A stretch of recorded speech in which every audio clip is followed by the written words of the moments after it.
سورۃ الفاتحہ۔ سورہ فاتحہ کا تعارف، مقام نزول۔ اکثر علماء کے نزدیک سورہ فاتحہ مکہ مکرمہ میں نازل ہوئی۔ امام مجاہد رحمۃ اللہ تعالی علیہ فرماتے ہیں سورہ فاتحہ مدینہ منورہ میں نازل ہوئی ہے، اور ایک قول یہ ہے کہ سورہ فاتحہ 2 مرتبہ نازل ہوئی، ایک مرتبہ مکہ مکرمہ میں اور دوسری مرتبہ مدینہ منورہ میں نازل ہوئی۔ آیات، کلمات اور حروف کی تعداد، اس صورت میں ایک رکوع، 7 آیتیں، 27 کلمے اور 140 حروف ہیں۔ سورہ فاتحہ کے اسماء اور ان کی وجہ تسمیہ، اس سورت کے متعدد نام ہیں اور ناموں کا زیادہ ہونا اس کی فضیلت اور شرف کی دلیل ہے۔ اس کے مشہور 15 نام یہ ہیں۔ نمبر 1، سورہ فاتحہ۔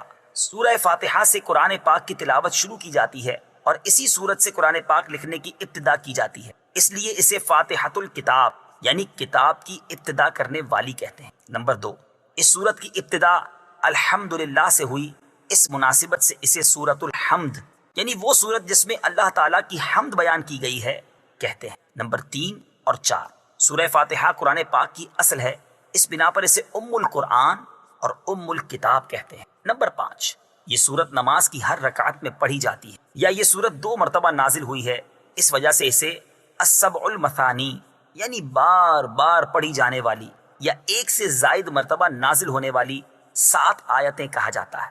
نمبر 6، 7 اور 8، دین کے بنیادی امور کا جامع ہونے کی وجہ سے سورہ فاتحہ کو سورۃ الکنز، سورۃ الوافیہ اور سورۃ الکافیہ کہتے ہیں۔ نمبر 9 اور 10، شفا کا باعث ہونے کی وجہ سے اسے سورۃ الشفا اور سورۃ الشافیہ کہتے ہیں۔ نمبر 11، 12، 13، 14 اور 15، دعا پر مشتمل ہونے کی وجہ سے اسے سورۃ الدعاء، سورۃ تعلیم المسئلہ، سورۃ السؤال، سورۃ المناجات اور سورۃ التفویض بھی کہا جاتا ہے۔ سورہ فاتحہ کے فضائل، احادیث میں سورت کے بہت سے فضائل بیان کیے گئے، ان میں سے 4 فضائل بیان کرتا ہوں۔ نمبر 1، بخاری شریف کی حدیث ہے، حضرت ابو سعید بن معلہ رضی اللہ تعالی عنہ فرماتے ہیں میں نماز پڑھ رہا تھا تو مجھے نبی کریم صلی اللہ تعالی علیہ وسلم نے بلایا، لیکن میں نے جواب نہ دیا۔ جب نماز سے فارغ ہو کر بارگاہ رسالت صلی اللہ تعالی علیہ وسلم میں حاضر ہوا، میں نے عرض کی یا رسول اللہ صلی اللہ تعالی علیہ وسلم، میں نماز پڑھ رہا تھا۔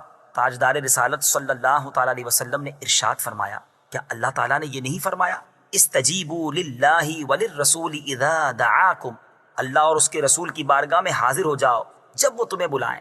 پھر ارشاد فرمایا، کیا میں تمہیں تمہارے مسجد سے نکلنے سے پہلے قرآن کریم کی سب سے عظیم سورت نہ سکھاؤں؟ پھر آپ علیہ الصلوۃ والسلام نے میرا ہاتھ پکڑ لیا۔ جب ہم نے نکلنے کا ارادہ کیا تو میں نے عرض کی یا رسول اللہ صلی اللہ تعالی علیہ وسلم، آپ نے فرمایا تھا کہ میں ضرور تمہیں قرآن مجید کی سب سے عظمت والی سورت سکھاؤں گا۔ ارشاد فرمایا وہ سورت الحمدللہ رب العالمین، یہی 7 مثانی اور قرآن عظیم ہے جو مجھے عطا فرمائی گئی۔ نمبر 2، مسلم شریف کی حدیث ہے، حضرت عبداللہ ابن عباس رضی اللہ تعالی عنہما فرماتے ہیں ایک فرشتہ آسمان سے نازل ہوا اور اس نے سید المرسلین صلی اللہ تعالی علیہ وسلم کی بارگاہ میں سلام پیش کر کے عرض کی یا رسول اللہ صلی اللہ تعالی علیہ وسلم، آپ کو ان 2 نوروں کی بشارت ہو جو آپ کے علاوہ اور کسی نبی کو عطا نہیں کیے، اور وہ 2 نور یہ ہیں، نمبر 1 سورہ فاتحہ، نمبر 2 سورہ بقرہ کی آخری آیتیں۔ نمبر 3، حضرت ابی بن کعب رضی اللہ تعالی عنہ سے روایت ہے، حضور پر نور صلی اللہ تعالی علیہ وسلم نے ارشاد فرمایا اللہ تعالیٰ نے تورات اور انجیل میں ام القرآن کی مثل کوئی سورت نازل نہیں فرمائی۔ نمبر 4، حضرت عبد الملک بن عمیر رضی اللہ تعالی عنہ سے روایت ہے، نبی کریم صلی اللہ تعالی علیہ وسلم نے ارشاد فرمایا سورہ فاتحہ ہر مرض کے لیے شفا ہے۔ سورہ فاتحہ کے مضامین، اس سورت میں یہ مضامین بیان کیے گئے ہیں۔ نمبر 1، اس سورت میں اللہ تعالیٰ کی حمد و ثنا کا بیان ہے۔ نمبر 2، اللہ تعالیٰ کے رب ہونے، اس کے رحمان اور رحیم ہونے، نیز مخلوق کے مرنے کے بعد دوبارہ زندہ کیے جانے اور قیامت کے دن ان کے اعمال کی جزا ملنے کا ذکر ہے۔ نمبر 3، صرف اللہ تعالیٰ کے عبادت کا مستحق ہونے اور اس کے حقیقی مددگار ہونے کا تذکرہ ہے۔ نمبر 4، دعا کے آداب کا بیان اور اللہ تعالیٰ سے دین حق اور صراط مستقیم کی طرف ہدایت ملنے، نیک لوگوں کے حال سے موافقت اور گمراہوں سے اجتناب کی دعا مانگنے کی تعلیم ہے۔ یہ چند وہ چیزیں بیان کی گئی ہیں جن کا سورہ فاتحہ میں تفصیلی ذکر ہے، البتہ اجمالی طور پر اس سورت میں بے شمار چیزوں کا بیان ہے۔ امیر المومنین حضرت علی المرتضیٰ کرم اللہ تعالی وجہہ الکریم فرماتے ہیں اگر میں چاہوں تو سورہ فاتحہ کی تفسیر سے 70 اونٹ بھروا دوں۔ اعلیٰ حضرت امام احمد رضا خان علیہ رحمت الرحمان حضرت علی المرتضیٰ کرم اللہ تعالی وجہ الکریم کا یہ قول نقل کرنے کے بعد فرماتے ہیں، ایک اونٹ کئے یعنی کتنے ہی من کا بوجھ اٹھاتا ہے، اور ہر من میں کئے یعنی کتنے ہزار اجزاء ہوتے ہیں، ان کا حساب لگایا جائے تو یہ حساب سے تقریباً 25 لاکھ جز بنتے ہیں۔ یہ فقط سورہ فاتحہ کی تفسیر ہے۔ سورہ فاتحہ سے متعلق شرعی مسائل۔ نمبر 1، نماز میں سورہ فاتحہ پڑھنا واجب ہے۔ امام اور تنہا نماز پڑھنے والا اپنی زبان سے سورہ فاتحہ پڑھے گا، جبکہ مقتدی امام کے پیچھے خاموش رہے گا، اور جہری نماز میں اس کی قراءت بھی سنے گا، اور اس کا یہی عمل پڑھنے کے حکم میں ہے۔ اللہ تعالیٰ نے قرآن پاک میں تلاوت کے وقت مقتدی کو خاموش رہنے اور قراءت سننے کا حکم دیتے ہوئے ارشاد فرمایا، وَإِذَا قُرِئَ الْقُرْآنُ فَاسْتَمِعُوا لَهُ وَأَنصِتُوا لَعَلَّكُمْ تُرْحَمُونَ۔ ترجمہ، اور جب قرآن پڑھا جائے تو اسے غور سے سنو اور خاموش رہو تاکہ تم پر رحم کیا جائے۔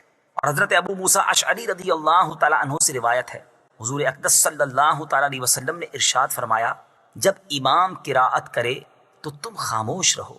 ابن ماجہ کی ایک اور حدیث ہے، حضرت جابر بن عبداللہ رضی اللہ تعالیٰ عنہ سے روایت ہے، نبی کریم صلی اللہ تعالیٰ علیہ وسلم نے ارشاد فرمایا، جس شخص کا کوئی امام ہو تو امام کا پڑھنا ہی مقتدی کا پڑھنا ہے۔ ان کے علاوہ اور بہت سی احادیث میں امام کے پیچھے مقتدی کے خاموش رہنے کے بارے میں بیان کیا گیا۔ امام اعظم کا مناظرہ۔ امام فخر الدین رازی رحمۃ اللہ تعالیٰ علیہ فرماتے ہیں، مدینہ منورہ کے چند علماء امام ابو حنیفہ رضی اللہ تعالیٰ عنہ کے پاس اس غرض سے آئے کہ وہ امام کے پیچھے مقتدی کی قراءت کرنے کے معاملے میں ان سے مناظرہ کریں۔ امام ابو حنیفہ رضی اللہ تعالیٰ عنہ نے ان سے فرمایا، سب سے مناظرہ کرنا میرے لیے ممکن نہیں، آپ ایسا کریں کہ مناظرے کا معاملہ اس کے سپرد کر دیں جو آپ سب سے زیادہ علم والا ہے، تاکہ میں اس کے ساتھ مناظرہ کروں۔ انہوں نے ایک عالم کی طرف اشارہ کیا تو امام ابو حنیفہ رضی اللہ تعالیٰ عنہ نے فرمایا، کیا یہ تم سب سے زیادہ علم والا ہے؟ انہوں نے جواب دیا، ہاں۔ امام ابو حنیفہ رضی اللہ تعالیٰ عنہ نے فرمایا، کیا میرا اس کے ساتھ مناظرہ کرنا تم سب کے ساتھ مناظرہ کرنے کی طرح ہے؟ انہوں نے کہا، ہاں۔ امام ابو حنیفہ رضی اللہ تعالیٰ عنہ نے فرمایا، اس کے خلاف جو دلیل قائم ہوگی وہ گویا کہ تمہارے خلاف قائم ہوگی۔ انہوں نے جواب دیا، ہاں۔ امام ابو حنیفہ رضی اللہ تعالیٰ عنہ نے فرمایا، اگر میں اس کے ساتھ مناظرہ کروں اور دلیل میں اس پر غالب آ جاؤں تو وہ دلیل تم پر بھی لازم ہوگی۔ انہوں نے کہا، ہاں۔ امام ابو حنیفہ رضی اللہ تعالیٰ عنہ نے دریافت کیا، وہ دلیل تم پر کیسے لازم ہوگی؟ انہوں نے جواب دیا، اس لیے کہ ہم اسے اپنا امام بنانے پر راضی ہیں تو اس کی بات ہماری بات ہوگی۔ امام ابو حنیفہ رضی اللہ تعالیٰ عنہ نے فرمایا، ہم بھی تو یہی کہتے ہیں کہ جب ہم نے ایک شخص کو نماز میں اپنا امام مان لیا تو اس کا قراءت کرنا ہمارا قراءت کرنا ہے اور وہ ہماری طرف سے نائب ہے۔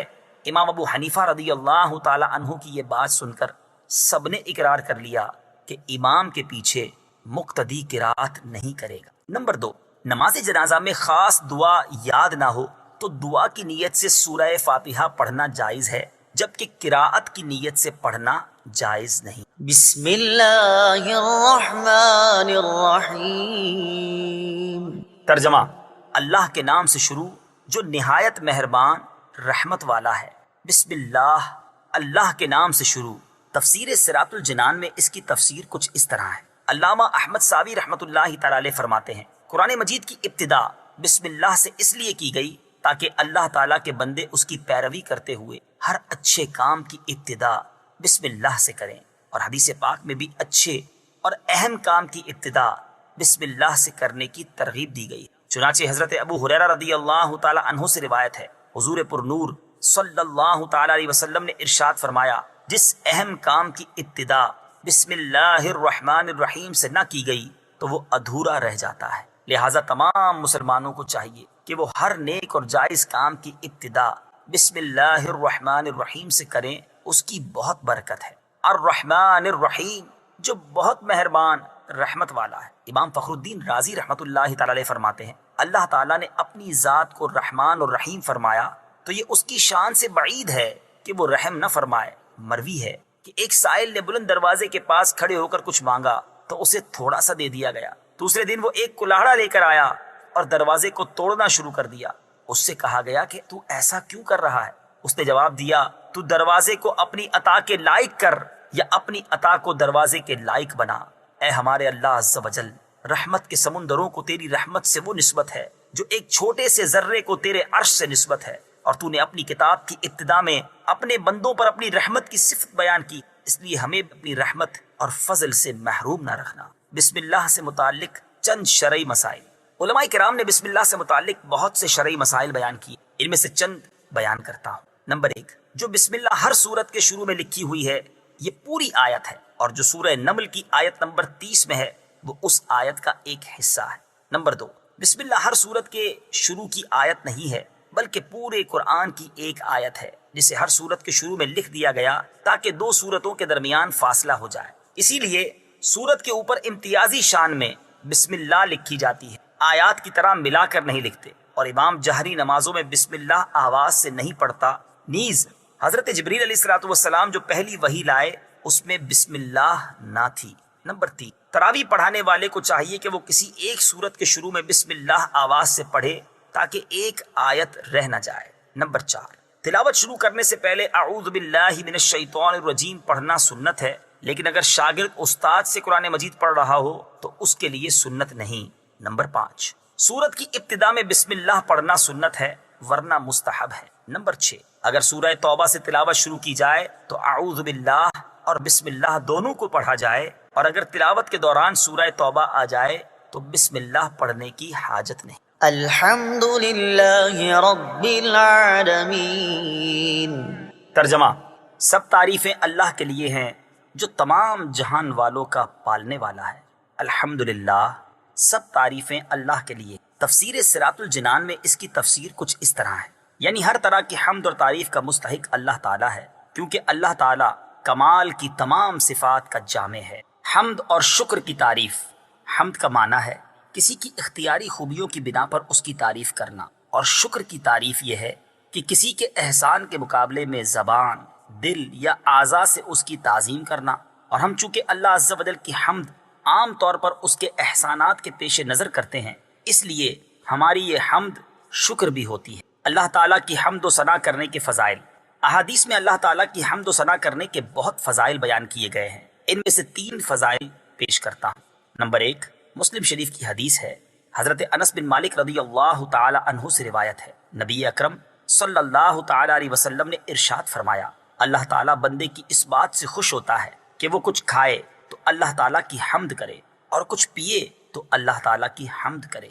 نمبر 2، ابن ماجہ کی حدیث ہے، حضرت جابر بن عبداللہ رضی اللہ تعالی عنہ سے روایت ہے، حضور پر نور صلی اللہ تعالی علیہ وسلم نے ارشاد فرمایا، سب سے افضل ذکر لا الہ الا اللہ ہے، اور سب سے افضل دعا الحمدللہ ہے۔ نمبر 3، ابن ماجہ ہی کی حدیث ہے، حضرت انس بن مالک رضی اللہ تعالی عنہ سے روایت ہے، حضور اقدس صلی اللہ تعالی علیہ وسلم نے ارشاد فرمایا، جب اللہ تعالیٰ اپنے بندے پر کوئی نعمت نازل فرماتا ہے اور وہ نعمت ملنے پر الحمدللہ کہتا ہے تو یہ حمد اللہ تعالیٰ کے نزدیک اس دی گئی نعمت سے زیادہ افضل ہے۔ حمد سے متعلق شرعی حکم۔ خطبے میں حمد واجب، کھانے کے بعد مستحب، چھینک آنے کے بعد سنت، حرام کام کے بعد حرام، اور بعض صورتوں میں کفر ہے۔ للہ، اللہ کے لیے۔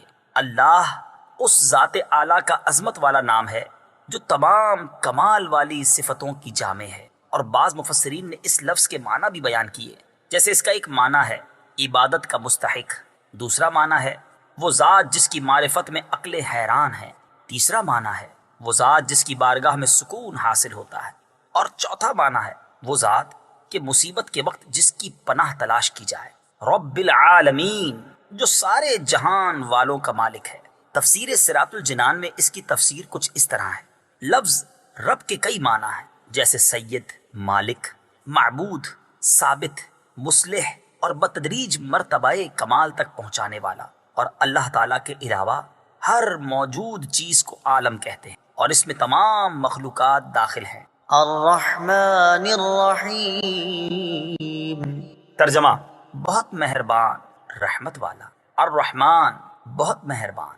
تفسیر صراط الجنان میں اس کی تفسیر کچھ اس طرح ہے، رحمان اور رحیم اللہ تعالیٰ کے 2 صفاتی نام ہیں۔ رحمان کا معنی ہے نعمتیں عطا کرنے والی وہ ذات جو بہت زیادہ رحمت فرمائے، اور رحیم کا معنی ہے بہت رحمت فرمانے والا۔ یاد رہے کہ حقیقی طور پر نعمت عطا فرمانے والی ذات اللہ تعالیٰ کی ہے، کہ وہی تنہا ذات ہے جو اپنی رحمت کا بدلہ طلب نہیں فرماتی۔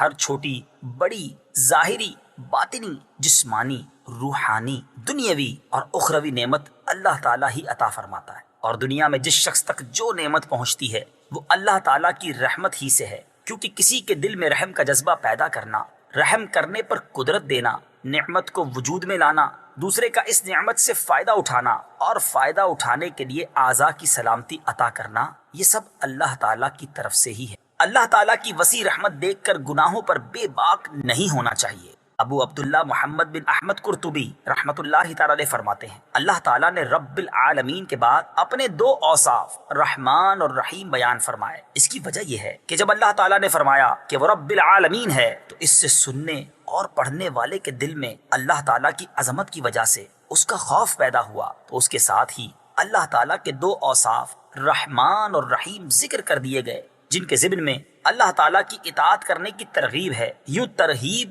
اور ترغیب دونوں کا بیان ہو گیا تاکہ بندہ اللہ تعالیٰ کی اطاعت کرنے کی طرف اچھی طرح راغب ہو اور اس کی نافرمانی کرنے سے رکنے کی خوب کوشش کرے۔ قرآن مجید میں اور مقامات پر اللہ تعالیٰ کی رحمت اور اس کے عذاب دونوں کو واضح طور پر ایک ساتھ ذکر کیا گیا ہے۔ چنانچہ اللہ تعالیٰ ارشاد فرماتا ہے، نبئ عبادی انی انا الغفور الرحیم وان عذابی هو العذاب الالیم۔ ترجمہ، میرے بندوں کو خبر دو کہ بے شک میں ہی بخشنے والا مہربان ہوں اور بے شک میرا ہی عذاب دردناک عذاب ہے۔ اور ارشاد فرمایا، غافر الذنب وقابل التوب شدید العقاب ذی الطول لا الہ الا هو الیہ المصیر۔ ترجمہ، گناہ بخشنے والا اور توبہ قبول کرنے والا، سخت عذاب دینے والا،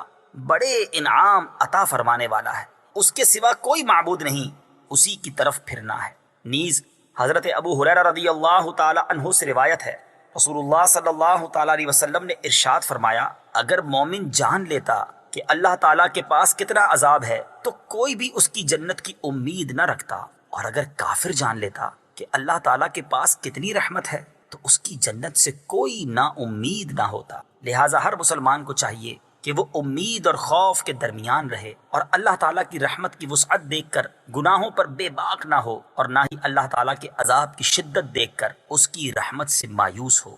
کسی کو رحمان اور رحیم کہنے کے بارے میں شرعی حکم، اللہ تعالیٰ کے علاوہ کسی اور کو رحمان کہنا جائز نہیں، جبکہ رحیم کہا جا سکتا ہے، جیسے قرآن مجید میں اللہ تعالیٰ نے اپنے حبیب صلی اللہ تعالیٰ علیہ وسلم کو بھی رحیم فرمایا ہے۔ چنانچہ ارشاد باری تعالیٰ ہے، لقد جاءكم رسول من أنفسكم عزيز عليه ما عنتم حريص عليكم بالمؤمنين رؤوف رحيم۔ ترجمہ، بے شک تمہارے پاس تم میں سے وہ عظیم رسول تشریف لے آئے جن پر تمہارا مشقت میں پڑنا بہت بھاری گزرتا ہے، وہ تمہاری بھلائی کے نہایت چاہنے والے، مسلمانوں پر بہت مہربان، رحمت فرمانے والے ہیں۔ مالک یوم الدین۔ ترجمہ، جزا کے دن کا مالک، مالک یوم الدین، جزا کے دن کا مالک۔ تفسیر صراط الجنان میں اس کی تفسیر کچھ اس طرح ہے، جزا کے دن سے مراد قیامت کا دن ہے کہ اس دن نیک اعمال کرنے والے مسلمانوں کو ثواب ملے گا اور گناہ گاروں اور کافروں کو سزا ملے گی، جبکہ مالک اسے کہتے ہیں جو اپنی ملکیت میں موجود چیزوں میں جیسے چاہے تصرف کرے۔ اللہ تعالیٰ اگرچہ دنیا اور آخرت دونوں کا مالک ہے، لیکن یہاں قیامت کے دن کو بطور خاص اس لیے ذکر کیا تاکہ اس دن کی اہمیت دل میں بیٹھے۔ نیز دنیا کے مقابلے میں آخرت میں اللہ تعالیٰ کے مالک ہونے کا ظہور زیادہ ہوگا، کیونکہ اس دن کسی کے پاس ظاہری سلطنت بھی نہ ہوگی جو اللہ تعالیٰ نے دنیا میں لوگوں کو عطا فرمائی تھی۔ اس لیے یہاں خاص طور پر قیامت کے دن کی ملکیت کا ذکر کیا گیا۔ ایاک نعبد و ایاک نستعین۔ ترجمہ، ہم تیری ہی عبادت کرتے ہیں اور تجھ ہی سے مدد چاہتے ہیں۔ ایاک نعبد و ایاک نستعین، ہم تیری ہی عبادت کرتے ہیں اور تجھ ہی سے مدد چاہتے ہیں۔ تفسیر صراط الجنان میں اس کی تفسیر کچھ اس طرح ہے، اس سے پہلی آیات میں بیان ہوا کہ ہر طرح کی حمد و ثنا کا حقیقی مستحق اللہ تعالیٰ ہے، جو کہ سب جہانوں کا پالنے والا، بہت مہربان اور رحم فرمانے والا ہے۔ اور اس آیت سے بندوں کو سکھایا جا رہا ہے کہ اللہ تعالیٰ کی بارگاہ میں اپنی بندگی کا اظہار یوں کرو کہ اے اللہ عز و جل، ہم صرف تیری ہی عبادت کرتے ہیں، کیونکہ عبادت کا مستحق صرف تو ہی ہے اور تیرے علاوہ اور کوئی اس لائق ہی نہیں کہ اس کی عبادت کی جا سکے، اور حقیقی مدد کرنے والا بھی تو ہی ہے۔ تیری اجازت و مرضی کے بغیر کوئی کسی کی کسی قسم کی ظاہری، باطنی، جسمانی، روحانی، چھوٹی بڑی کوئی مدد نہیں کر سکتا۔ عبادت اور تعظیم میں فرق۔ عبادت کا مفہوم بہت واضح ہے، سمجھنے کے لیے اتنا ہی کافی ہے کہ کسی کو عبادت کے لائق سمجھتے ہوئے اس کی کسی قسم کی تعظیم کرنا عبادت کہلاتا ہے، اور اگر عبادت کے لائق نہ سمجھیں تو وہ محض تعظیم ہوگی، عبادت نہیں کہلائے گی۔ جیسے نماز میں ہاتھ باندھ کر کھڑا ہونا عبادت ہے، لیکن یہی نماز کی طرح ہاتھ باندھ کر کھڑا ہونا استاد، پیر یا ماں باپ کے لیے ہو تو محض تعظیم ہے، عبادت نہیں۔ اور دونوں میں فرق وہی ہے جو ابھی بیان کیا گیا ہے۔ آیت ایاک نعبد سے معلوم ہونے والی اہم باتیں۔ آیت میں جمع کے صیغے ہیں، جیسے ہم تیری ہی عبادت کرتے ہیں۔ اس سے معلوم ہوا کہ نماز جماعت کے ساتھ ادا کرنی چاہیے، اور دوسروں کو بھی عبادت کرنے میں شریک کرنے کا فائدہ یہ ہے کہ گناہ گاروں کی عبادتیں اللہ تعالیٰ کی بارگاہ کے محبوب اور مقبول بندوں کی عبادتوں کے ساتھ جمع ہو کر قبولیت کا درجہ پا لیتی ہیں۔ نیز یہ بھی معلوم ہوا کہ اللہ تعالیٰ کی بارگاہ میں اپنی حاجت عرض کرنے سے پہلے اپنی بندگی کا اظہار کرنا چاہیے۔ امام عبداللہ بن احمد نصفی رحمۃ اللہ تعالی علیہ فرماتے ہیں، عبادت کو مدد طلب کرنے سے پہلے ذکر کیا گیا کیونکہ حاجت طلب کرنے سے پہلے اللہ تعالیٰ کی بارگاہ میں وسیلہ پیش کرنا قبولیت کے زیادہ قریب ہے۔ اللہ تعالیٰ کی بارگاہ میں وسیلہ پیش کرنے کی برکت۔ ہر مسلمان کو چاہیے کہ وہ اللہ تعالیٰ کی بارگاہ میں کسی کا وسیلہ پیش کر کے اپنی حاجات کے لیے دعا کیا کرے، تاکہ اس وسیلے کے صدقے دعا جلد مقبول ہو جائے۔ اور اللہ تعالیٰ کی بارگاہ میں وسیلہ پیش کرنا قرآن و حدیث سے ثابت ہے۔ چنانچہ وسیلے کے بارے میں اللہ تعالیٰ ارشاد فرماتا ہے، يا أيها الذين آمنوا اتقوا الله وابتغوا إليه الوسيلة۔ ترجمہ، اے ایمان والو، اللہ سے ڈرو اور اس کی طرف وسیلہ ڈھونڈو۔ اور سنن ابن ماجہ میں ہے کہ ایک نابینا صحابی بارگاہ رسالت صلی اللہ تعالیٰ علیہ وسلم میں حاضر ہو کر دعا کے طالب ہوئے، تو آپ صلی اللہ تعالیٰ علیہ وسلم نے انہیں اس طرح دعا مانگنے کا حکم دی، اللهم إني أسألك وأتوجه إليك بمحمد نبي الرحمة يا محمد إني قد توجهت بك إلى ربي في حاجتي هذه لتقضى اللهم فشفعه في۔ اے اللہ عز و جل، میں تجھ سے سوال کرتا ہوں اور تیری طرف نبی رحمت حضرت محمد صلی اللہ تعالیٰ علیہ وسلم کے ساتھ متوجہ ہوتا ہوں۔ اے محمد صلی اللہ تعالیٰ علیہ وسلم، میں نے آپ صلی اللہ تعالیٰ علیہ وسلم کے وسیلے سے اپنے رب عز و جل کی طرف اپنی اس حاجت میں توجہ کی تاکہ میری حاجت پوری کر دی جائے۔ اے اللہ عز و جل، پس تو میرے لیے حضور صلی اللہ تعالیٰ علیہ وسلم کی شفاعت قبول فرما۔ حدیث پاک میں مذکور